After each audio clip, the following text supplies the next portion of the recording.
Olá pessoal, sejam todos bem-vindos a mais uma videoaula.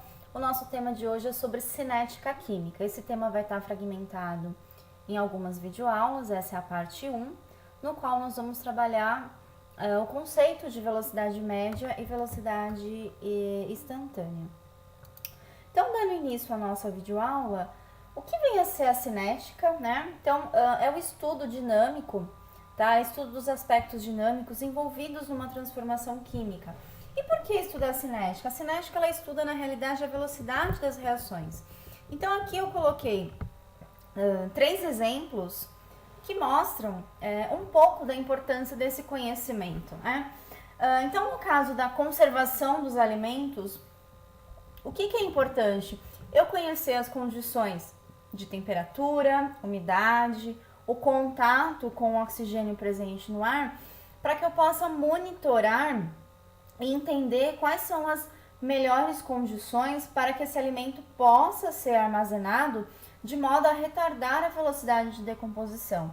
Então, o alimento em contato com o ar, com micro-organismos, ele vai sofrer decomposição com o tempo. Mas se eu entender como esse processo acontece, é possível minimizar, né, esses efeitos causados, né, ou seja, retardar essa velocidade de decomposição, aumentando o prazo de validade do alimento, de modo que é uma reação indesejável. Mas para isso eu preciso monitorar e entender como essa reação acontece. Um outro exemplo são os catalisadores veicular, né? Qual é a função do catalisador? Então, o monóxido de carbono, ele é emitido, né? Ele é produzido durante a combustão incompleta, né? No veículo. E a função do catalisador é converter rapidamente o monóxido de carbono para dióxido de carbono, como mostrado aqui. Então, a reação que ocorre na realidade é a oxidação do monóxido de carbono para dióxido. E na presença desse catalisador, essa reação ela ocorre mais rapidamente, né? De modo com que, à medida que esse monóxido de carbono é produzido, ele é convertido em CO2 e de modo que o que seja eliminado pelo veículo seja o CO2, né? Reduzindo a emissão de monóxido de carbono. Então, é um tipo de processo que o objetivo é aumentar a velocidade da reação. E um outro exemplo que eu coloquei aqui é o envelhecimento da pele, né? Que é causada por ação desses radicais livres. Então, o produto cosmético, a função dele é o quê? É retardar essa reação, é fazer com que ela ocorra mais lentamente pelo fato dela ser indesejável. Então, para que eu consiga monitorar uma reação e determinar quais são as melhores condições de temperatura, pressão, umidade, quantidade dos reagentes, quais são as condições ideais para que ela aconteça, né? Lógico que pensando numa determinada finalidade. Então, dependendo da reação em questão, é interessante que eu retarde a velocidade, como é interessante em outros casos que essa velocidade ela seja acelerada. Então, é muito importante a gente estudar velocidades de reação, tanto do ponto de vista laboratorial, quanto do ponto de vista industrial, tá? É um ramo da química extremamente importante, né? Para que você entenda realmente como essa reação acontece e estudar, né? Melhorar as variáveis, tá? Que possam estar influenciando, deixando o processo mais otimizado. Então, para começar a nossa aula, eu coloquei essa reação genérica, no qual eu tenho os reagentes A e B e os produtos C e D, né? Como que eu consigo determinar a velocidade média da reação em função de uma espécie química? Então, nós temos a velocidade de desaparecimento de um determinado reagente com a velocidade de formação de um produto. O reagente, à medida que a reação se processa, ele vai sendo consumido e vai desaparecendo. Por isso esse nome desaparecimento. Por que esse sinal negativo na expressão, né? Como que eu calculo a velocidade média, né, de um veículo, por exemplo? Variação do espaço pela variação do tempo. Em química não faz sentido eu falar em variação do espaço. O que varia numa reação? A concentração do reagente. Então eu tenho, né, ou de um produto. No caso da velocidade média de desaparecimento de um reagente, eu vou ter a variação da concentração do meu reagente. E a variação é o quê? É o início menos o fim. E essa quantidade, perdão, o fim menos o início, né? A concentração final menos a concentração inicial. Porém, essa concentração final, no caso do reagente, ela é menor do que a inicial. Então, quando eu faço essa subtração, o valor dá negativo. Então, essa é a função desse sinal de menos aqui na expressão, né? Então, eu tenho um valor negativo, multiplico por menos 1, o meu resultado vai dar positivo, tá? Já a velocidade média de formação do produto, o produto ele vai sendo formado. Então, à medida que o tempo vai passando, ele vai aumentando. Então, a quantidade final sempre vai ser maior do que a quantidade inicial e, consequentemente, essa expressão vai ter um valor positivo, tá? Então, eu posso monitorar a velocidade média em função de um reagente ou de um produto e, obviamente, dependendo de qual reagente ou produto eu utilizo para fazer esse monitoramento, eu não vou encontrar valores semelhantes, porque eu estou determinando a velocidade de cada espécie química. Para que eu tenha valores semelhantes, eu preciso trabalhar com a velocidade média única, tá? E o que seria essa velocidade média única?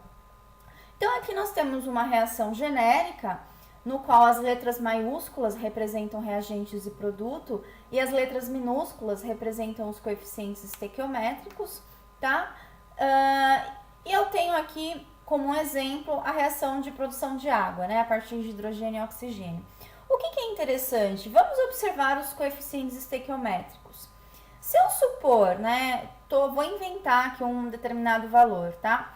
Se eu supor que a velocidade de desaparecimento do hidrogênio é 10, por exemplo, 10 mol litro por minuto, por exemplo, tá? Quanto vai ser a velocidade de desaparecimento do oxigênio? Né? Se nós observarmos os coeficientes estequiométricos, o que ele nos diz? Que cada 2 moléculas de hidrogênio que são consumidas, uma de oxigênio é consumida e 2 de água são formadas.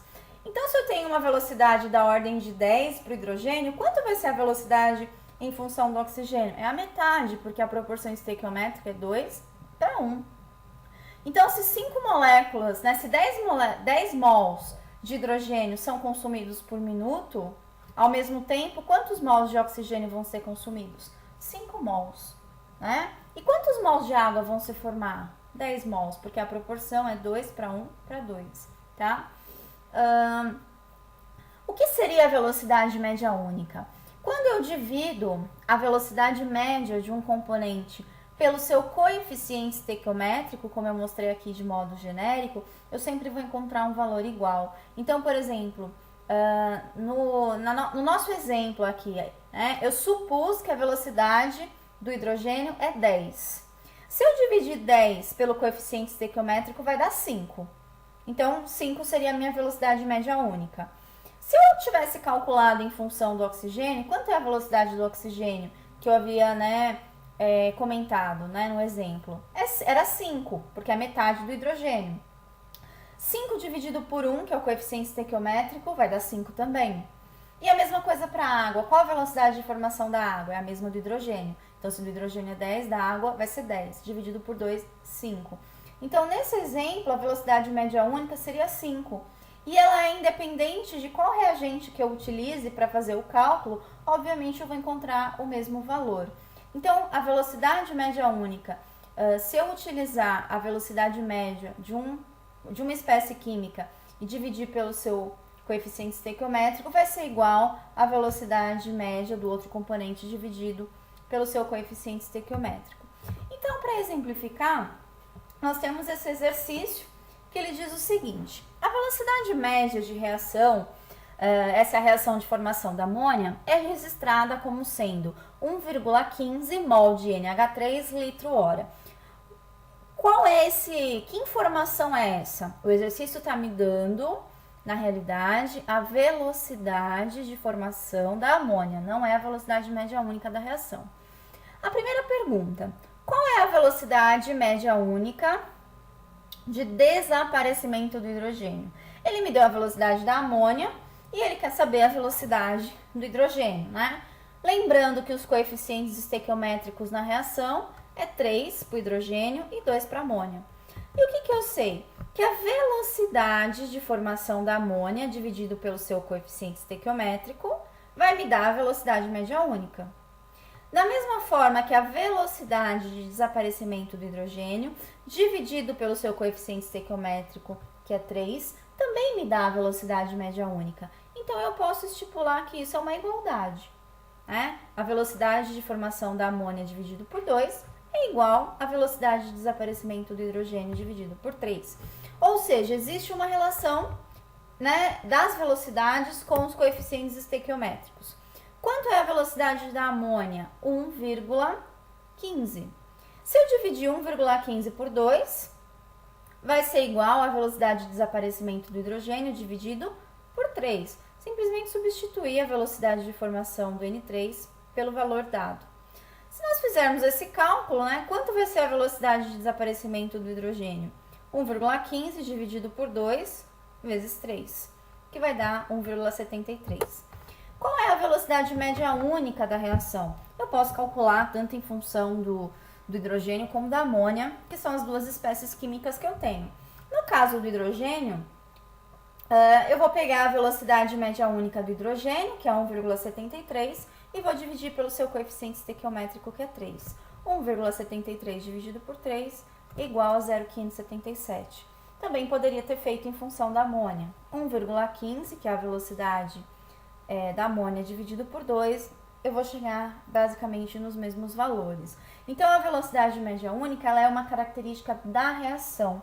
E eu posso calcular essa velocidade média única em função de qualquer uma das espécies químicas que participam da reação, tá?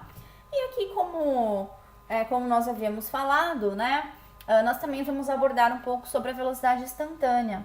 E o que seria a velocidade instantânea? É a velocidade num determinado momento, né? E não a velocidade média, tá? Então, como exemplo, nós temos a reação de decomposição do N2O5. No eixo Y, nós temos a variação da concentração e no eixo X o tempo. Então, em vermelho, eu tenho, né, em vermelho e em preto, eu tenho os produtos, e em verde, eu tenho o reagente, né? O reagente é o que vai sendo consumido, então ele vai diminuindo em função do tempo, tá? E a pergunta é, qual é a velocidade instantânea de decomposição do N2O5 em 200 segundos? Então, eu quero saber exatamente em 200 segundos, e não de 0 a 200, ok? Eu quero saber exatamente nesses 200 segundos. Como que eu resolvo isso? Eu vou localizar os 200 segundos na linha correspondente ao N2O5 e vou projetar, né, esse valor aqui. Então, localizei o ponto aqui, correspondente, né, aos 200 segundos. E eu vou traçar uma reta tangenciando esse ponto. Então, essa reta tracejada, ela está tangenciando esse ponto. E a partir dessa reta, eu consigo, né, determinar aqui um triângulo retângulo, né, de modo que essa reta seja a hipotenusa desse triângulo, tá? A minha velocidade instantânea, na realidade, ela vai ser a tangente do ângulo formado, ou seja, o cateto oposto dividido pelo cateto adjacente. Quanto é o cateto oposto? 200 menos 100, que vai dar 100. E o cateto adjacente, 400. Então, fazendo essa divisão, eu encontro o valor de 0,25 mols de N2O5 por segundo. Então, essa não é a velocidade média, mas sim a velocidade instantânea, exatamente nesse ponto. Se eu quisesse a velocidade média, bastava fazer a variação da concentração. Então, o final menos o inicial dividido pelo tempo, que seria 200 segundos. Eu teria um valor diferente. Então, a velocidade instantânea é a velocidade num determinado instante, o que é diferente da velocidade média, tá? Então, eu finalizo essa aula deixando aqui uma sugestão, né? O livro Princípios de Química do Atkins, o capítulo 13. Esses exercícios que foram trabalhados aqui são exercícios que foram retirados desse livro. Se vocês tiverem dúvidas ou sugestões de temas de aula, podem entrar em contato por meio desse endereço eletrônico. E também é importante que vocês deixem, né, um feedback, um retorno a respeito das aulas, dos temas, tá? Para que a gente possa aprimorando cada vez mais o canal, tá? Na próxima aula, a respeito desse tema, nós vamos trabalhar um pouco a questão de ordem de reação e também da lei da velocidade. Então, mais uma vez, agradeço a atenção de vocês e espero que essa aula possa auxiliar no aprendizado de vocês.